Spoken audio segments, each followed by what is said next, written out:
How y'all doing, man? Y'all see yourself on the same house? Hey, man, that's what we out here to do, man. Prophesy, man. Because this place, man, is finna go down, man. When you see them talking that such and such test firing nukes and all that's in the scriptures, man. They finna shoot it. So what we gotta do, man, is continue to have faith, man, and believe in the Lord and the Son, and obey the best of your ability, because you can't obey all the laws, right? Because we not in charge. I can tell you one law is, let me add. Yeah, because we as a people are the only people who have been through as much stuff as we've been through and still have faith. Yeah. We're not blaming God for our issues. We still have faith. We the people of the Lord. Yes, sir. So yes, you know what I'm saying? That's why it's like that. The only ones, man, that have been through so much and still got you. Because we just read Deuteronomy 64 where the Lord said, I'll read it again. 28 are the curses, right? When you read the curses, you know who it's talking about. Right. It says, and the Lord shall scatter thee among all people from one end of the earth even unto the other. Right. In slavery, that's what they did. We all the way we in Japan, all the way across. Man, you can find Negroes in every country you go in. We were scattered. So he said when he come back, he gonna do the same. He gonna pick up everybody from east to west. That got that faith, been doing right to the best of their ability. He gonna come get us, man. Set us back up on high. You know, and that's his purpose. His promise. Yeah, his promise, his purpose, and we can't, whether we like it or not, how he deal and how he do things, we gotta accept it. A lot of times people be like, man, why they get to kill that little baby? But the scripture tell you in Job, whoever died being innocent. The Lord, you can't. That's Isaiah 55 and 8. I'll read that right quick. Isaiah 55 and 8. He said, for my thoughts are not your thoughts, neither are your ways my ways, says the Lord. For as heaven is higher than the earth, so are my ways higher than your ways, and my thoughts higher than your thoughts. So, hey, we just stay on our course and have the best of our ability and just do what we're supposed to do, man. It seems easy, but to a lot of people it seems hard, because when the Lord created everything, he only created a certain small amount. When you see that sign there, that's gonna really do what they supposed to do.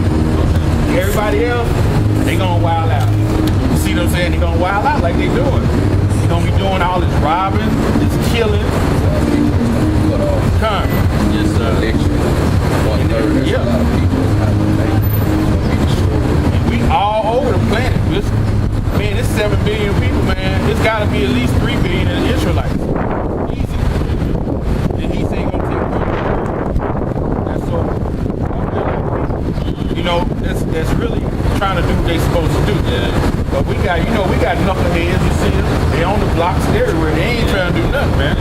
They're not trying to do nothing but be knuckleheads.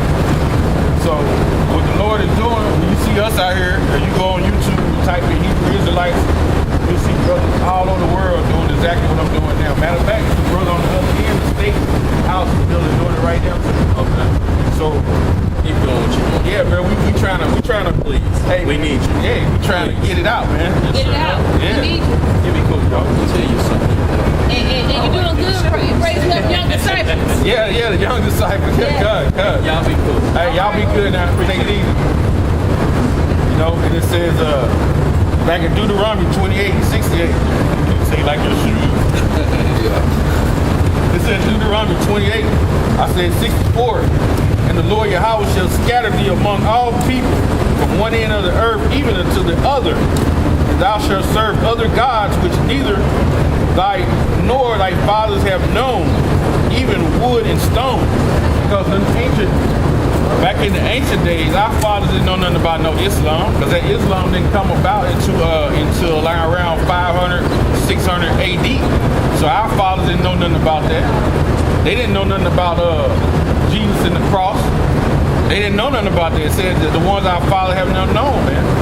And that's what our people do now, man. They into that Islam, right? And believing in the cross, man. That's what they believe in it right now. You know? It says, verse 65, and among these nations thou shalt have no ease. neither shall the sole of thy feet have rest, man. Because when we came into slavery, Esau and them worked us from what you call can't see to can't see. That's what the old slave called it. I worked from can't see to can't see. So that means they worked from before daylight until after the sun had went down. They still were working. They on their feet. No breaks, man, in them cotton fields, man. In them wood sheds, man. You know? It says, but the Lord Yahweh shall give thee a trembling, he says, shall give thee a trembling heart, an anxious heart, right? He's gonna give you an anxious heart. You know? That's for what? Right now, that's for right now, that's for us coming back to this word, man. Because we anxious to learn, we anxious to get into these scriptures, man, and keep learning the purpose of Yahweh Shem Yahushai, man. We anxious for this kingdom to come. We anxious for the race ride to start, because we know once that starts, the kingdom is next, man. We anxious for thermonuclear destruction to start happening. You know?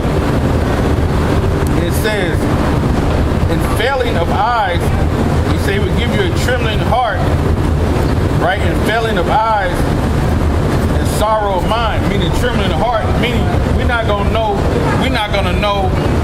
if we're gonna live to see tomorrow. Nothing but sorrows, man. Our people getting hung, babies getting killed. Them sorrows, man. You know? It says a failing of eyes, man. You know, I'm gonna look that up. The failing of eyes. Look that up right quick. The failing of eyes. It says,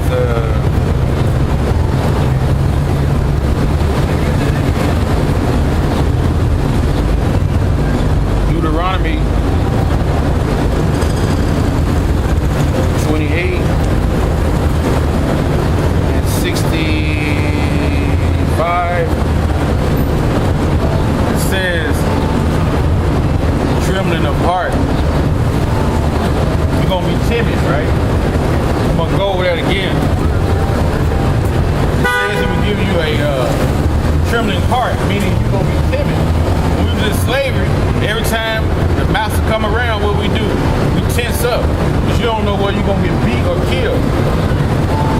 When you women worked in the house, when the slave woman when the slave owner walked in the kitchen, the Negro women would tense up. They would get timid around her. They wouldn't be their woman itself. They couldn't stand up for themselves, man. They had to hold back their tongue, man, and basically bow their heads down to them. It says, the failing of eyes, meaning complete annihilation and destruction. We had to sit there and watch our people get destroyed, man. We had to sit there and watch when Esau took one of your brothers upside the tree and beat him to a half inch of his life, man. You had to sit there and watch that. That's the part of the failing of eyes, man. Annihilation, destruction, man. You know, your people study getting killed over and over. We was coming over on the cargo slave ships. You had to sit there and watch certain one of your brothers get through over the boat, chained up and get through over the boat, like you seen in the movie Amistad. Once they throw one over the boat, they're gonna throw 15 or 20 because they all chained together. You had to sit there and watch that, man. Those was failing of eyes, man. It says sorrow of mind, right? Meaning languishing, man. Meaning a weak mind. You don't have that strong mind no more. You know, they beat you down physically and mentally. Mentally to the point where you don't even know your heritage. Mentally to the point where you take on their customs. That's what they did you in order to make you become what? A Gentile. That's how they did you. Beat you down mentally, man. Beat you physically, and then that physical turned into mental. You know? to the point where you took on their customs. Like, fuck it, man, we're gonna take on their customs, man. Just so you'll try to have a peace of mind in captivity. But if you wake up, starts all over again. Even in your sleep, you didn't have no rest. So you probably was dreaming about getting beat and the anguish that you're going through. I just wanted to go back over there and explain that more better. I didn't think I explained it that good at first. You know, matter of fact, I'm gonna get into Maccabees. I'm gonna show you, man. This is where it all started. Because our people are Gentiles to today, and they don't even understand where it all started, man. This is First Maccabees, first chapter. I'll start at 11. It says, well, I'm going to start at 10. It says, and there came out of them a wicked root, Antiochus, surnamed Epiphanes, the son of Antiochus the king, who had been a hostage at Rome, and he had reigned in the 137th year of the kingdom of the Greeks. Right? So the 137th year of the kingdom of the Greeks. Alexander came around 323 BC, right? And Alexander ruled, he left it to his generals, right? And then it went on down through the line. So when Epiphanes, the Antiochus Epiphanes came, this was around 175 BC. The way you know that, it said he ruled in the 137th year. So you subtract 137 from the time when Alexander took over, which was around 323, right in there, and you'll get the actual year that they in. You know, 320, 323, right in there, 330, I think, 330, around 330 BC, I think it was. 330, I think it was, yeah. And it says, verse 11, in those days went out of Israel wicked men. So wicked men were in Israel, right? Just like we have wicked men today. Who persuaded many, saying, let us go and make a covenant with the heathen. Hear that?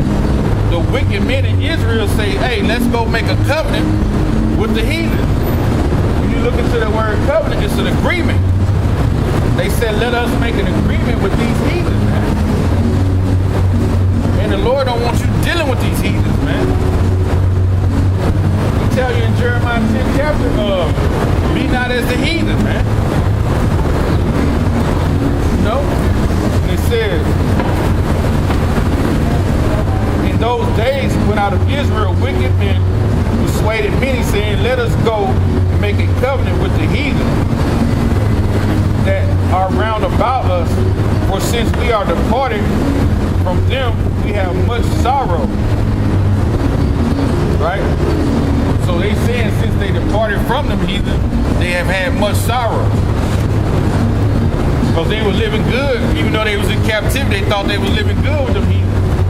The same way with Jacob now, history repeated itself, because when Jacob was in Egypt, when the Lord led them out of Egypt, they went into the desert, they was mad because they didn't have the food that they had in Egypt. They was talking about, hey, you brought us out here to die, right? God. So they were actually wanting to go back to Egypt. Here in the time of the Maccabees, the Hasmonean Empire, they are still talking about let us go and make an agreement with these people, man. And it says, so this device pleased them. It says, then certain of the people were so forward herein that they went to the king who had gave them license to do after the ordinance of the heathen. So it gave them license to what? Do after the ordinance and the statutes of the heathen, and to follow after them. It says, whereupon they built a place of exercise in Jerusalem according to the customs of the heathen, which is a what? A gym, right? That's where you get that word gymnos. The word gymnos means naked. It's when you go you go into the gyms now, what do you see? You see Edomite men walking around with no clothes on. And you'll see a token Jake here and there doing the same thing, who's fully immersed in the ways of the heathen. He'll walk around too. That's why, man, I don't go in them locker rooms at them gyms when I used to, be playing ball back in the day. Esau and them all walk around stripped butt naked. That's their nature. They're still in that same Greek nature that who they are, man. It says, verse 15, and made themselves uncircumcised and forsook the holy covenant and joined themselves to the heathen and were sold to do mischief.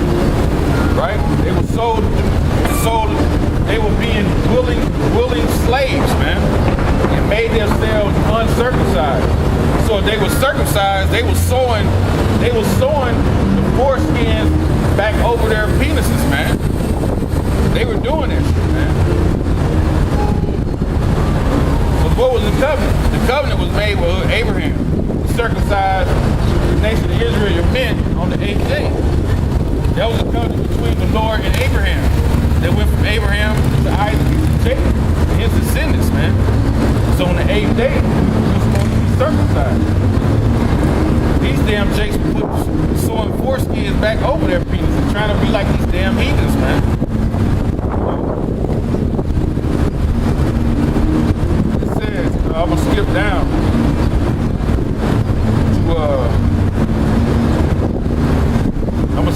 to verse 41. Moreover, King Antiochus wrote to his whole kingdom that all should be one people. See, right then, when you say one people, you're saying a new world order under one rule, which basically started in the when you read in the Genesis, the 11th chapter, about the Tower of Babel. Make sure it's the 11th chapter, either 10 or 11. Let me make sure y'all can read it. Jay gotta read for himself, man. It's either 10th or 11th chapter. Let's make sure.